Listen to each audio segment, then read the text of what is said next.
Bienvenue dans cette nouvelle vidéo. Aujourd'hui, on te dévoile notre équipement pour faire le tour du monde à vélo. Nous, c'est Jade et Yannouk. Nous sommes un couple de Québécois ayant tout quitté pour vivre notre rêve. Aventuriers, passionnés et complètement fous, nous avons débuté une traversée de 2 années à vélo de la France à la Malaisie. Nous t'invitons dans notre quotidien à vivre nos joies, nos accomplissements, tout comme nos difficultés et nos galères. Accompagne-nous dans cette découverte du monde et de ce mode de vie hors de l'ordinaire.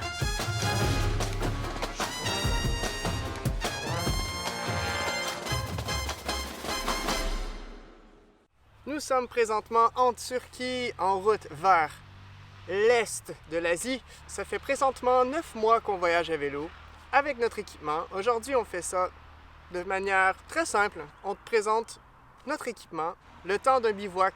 Malgré le fait que ça fait plus de 250 jours qu'on voyage à vélo, eh bien, la question de quel est le meilleur équipement pour voyager à vélo, je veux pas te décevoir, mais il n'y en a pas vraiment. Ça dépend de la manière dont tu veux voyager.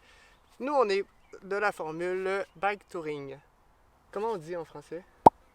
Le choix de l'équipement, c'est probablement l'une des étapes les plus importantes si tu veux planifier un voyage à vélo. Ton confort pendant la route dépend beaucoup de ton matériel. De notre côté, on a choisi du matériel qui est entre du milieu de gamme et du haut de gamme. Et franchement, on n'est pas déçus. On n'est pas déçus parce que si tu souhaites acheter de l'équipement pas cher, eh bien, niveau longévité, c'est pas top. On n'a pas la prétention de connaître tout l'équipement qui existe parce que chaque année, il y a tout le temps du nouveau matériel qui sort, il y a toujours mieux, on veut toujours plus, on veut toujours du meilleur, du plus léger. Mais est-ce que le léger, c'est vraiment une solution? On t'en parle dans cette vidéo. Je tiens à mentionner que cette vidéo n'est pas sponsorisée par aucune des marques. C'est vraiment juste notre avis personnel, on n'est pas influencé par aucune compagnie. C'est simple comme ça parfois. Bienvenue chez nous! Une des premières choses qu'on fait quand on a trouvé notre bivouac, eh bien, c'est d'installer notre chambre à coucher. Je te présente le tout en même temps. Nous, on a fait le choix de partir avec la Nemo Dagger 3 places, qui est une tente autoportante, et ça l'aide tellement la vie. On peut camper n'importe où, on n'a pas à se soucier si on a à mettre les sardines ou pas. On te recommande fortement une tente autoportante. Certes, c'est plus lourd, mais tellement plus pratique. Et oui, on a pris 3 places aussi, pour avoir un peu de confort quand même, parce qu'on est parti pour 2 ans.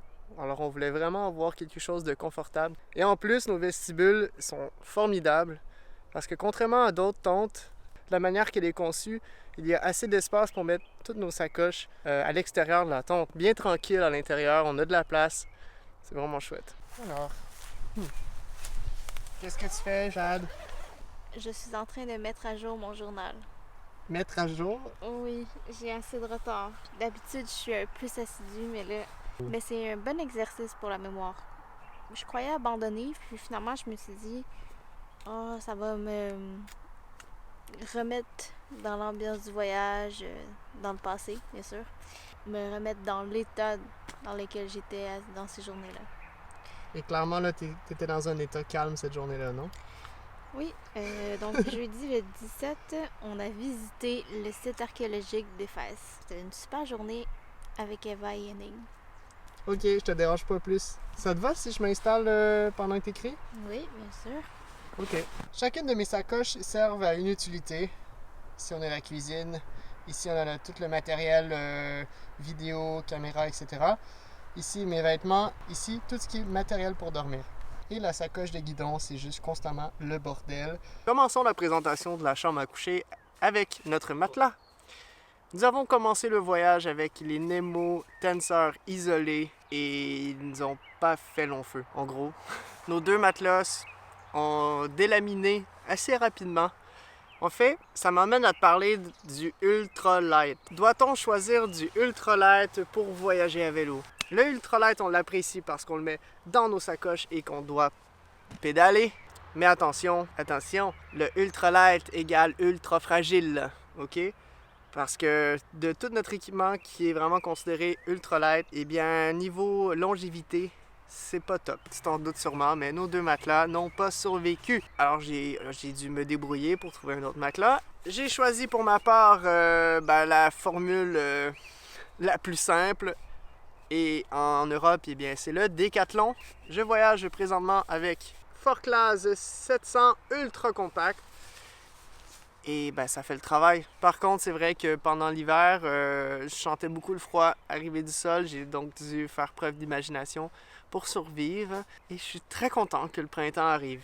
Nous avons aussi le liner, le sac à patates, le drap de soie. Je sais pas comment on appelle ça. On dirait qu'il y a beaucoup de noms pour une chose qui est si simple. Cette chose que tu comprends sans doute. On voyage avec le Sea2 Summit Reactor, qui apparemment nous donne 10 degrés supplémentaires au sac de couchage. J'aimerais qu'on vérifie cette théorie. Je dirais peut-être plutôt à 2-3 degrés de plus. On se réconforte en disant que ça ajoute 10 degrés et on a plus chaud. Bref, et ça évite évidemment de salir le sac de couchage parce que comme c'est des duvets, c'est plutôt difficile à laver comme ça sur la route. Plutôt pratique. Mon oreiller qui est de chez Nemo, c'est le Philo Elite. Plutôt silencieux, confortable, pratique, compact. Je cherchais un oreiller en fait qui faisait pas de bruit. Tu sais, les oreillers gonflables, des fois ils font énormément de bruit. Alors c'est plutôt désagréable de se poser l'oreille dessus. Et ça, eh bien, c'est plutôt silencieux. C'est un oreiller. L'un de nos coups de cœur dans le choix de notre matériel, notre sac de couchage. Nous avons le Sea2 Summit Spark 2 qui en fait est confort 0 à -2. Mais plutôt 0 que -2. On regrette vraiment pas, c'est un sleeping bag en duvet, ultra compact, et on est littéralement amoureux de nos sleeping bags. Mais par contre, il faut faire attention, il fait partie de la gamme ultra léger. Moi, il est ultra léger, je sais pas pourquoi j'ai une fixation là-dessus aujourd'hui.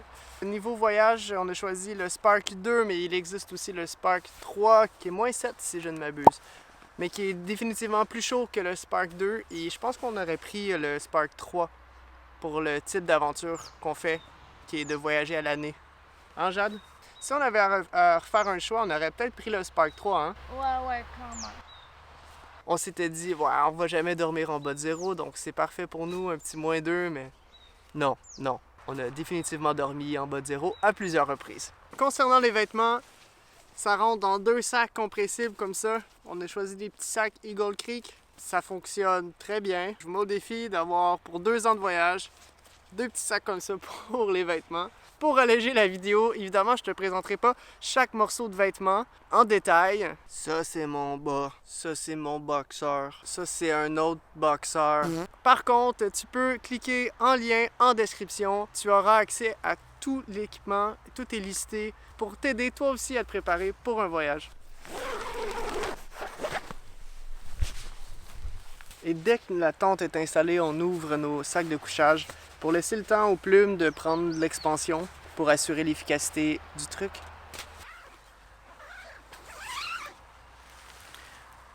Il est temps de passer au salon.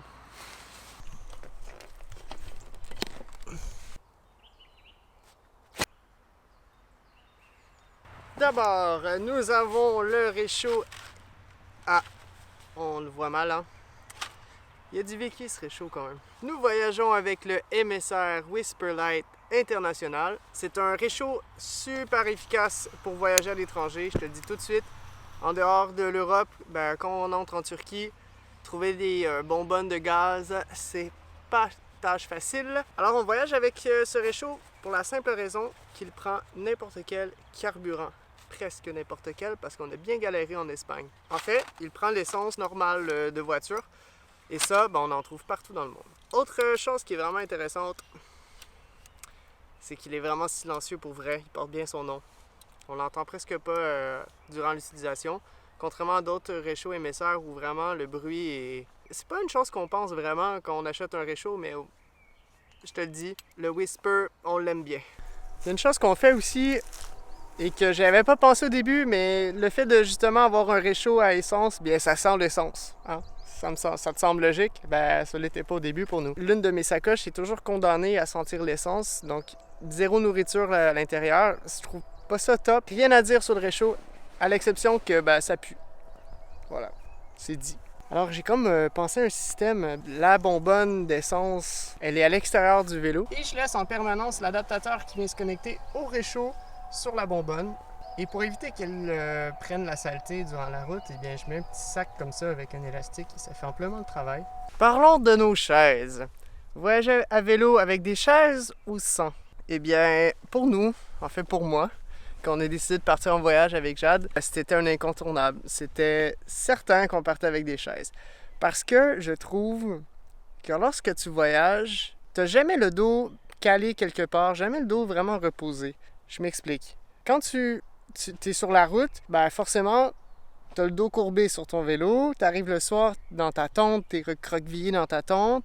Quand vient le temps de cuisiner, t'es recroquevillé sur ton réchaud, sur tes casseroles. Alors t'es tout le temps en l'impression d'être Gollum, tu sais. Et je trouve que le moment de répit pour le dos, c'est quand on est vraiment assis dans une chaise, et ça me manquait vraiment dans mes premières expériences de voyage à vélo. Ça prend pas tant de place et franchement, ça ajoute beaucoup de confort, peu importe on est où. T'sais, là, en ce moment, on est un peu nulle part et je suis confortable, je suis bien assis, et ça me rend joyeux, quoi.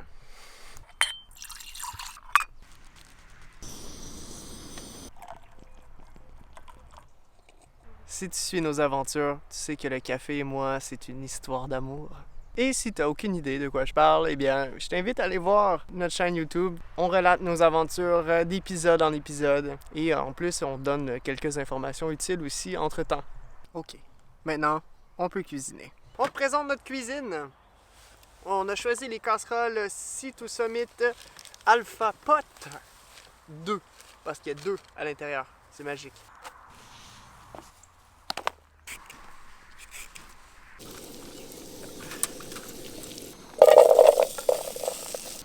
Truc comme ça, quand tu t'arrêtes dans un restaurant, on veut pas t'inciter au vice, mais sache que prendre des petits cups comme ça dans les restos, c'est fort pratique quand on vient le temps de bivouaquer. Je te présente notre cuisine. On voyage avec la trousse de cuisine MSR.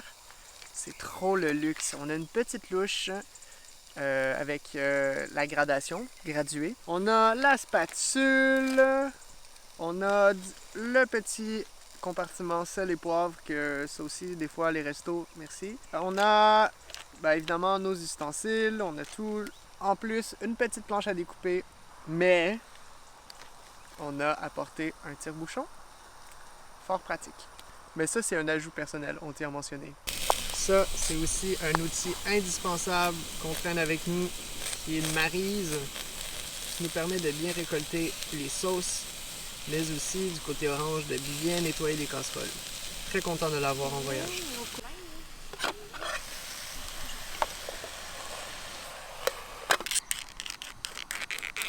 On va avoir du persil frais, du paprika fort, du curcuma, du sel, du poivre et sûrement des chilis. On termine notre journée avec une soirée ciné. On installe la tente en mode cinéma. D'abord, il faut placer ça à un endroit prêt à être utilisé.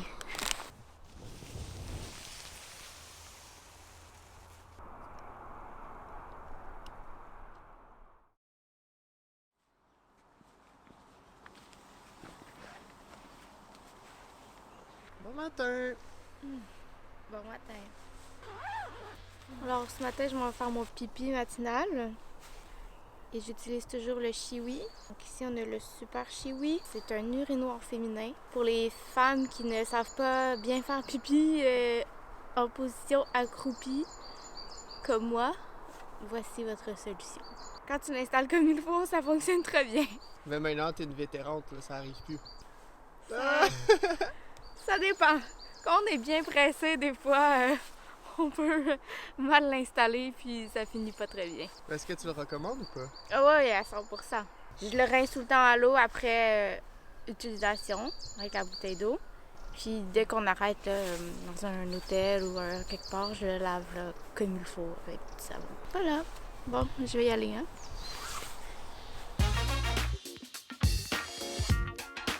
Si tu souhaites connaître nos vélos, nous ferons une vidéo consacrée uniquement sur le sujet où nous te parlerons plus en détail quant au choix de nos montures et de nos sacoches.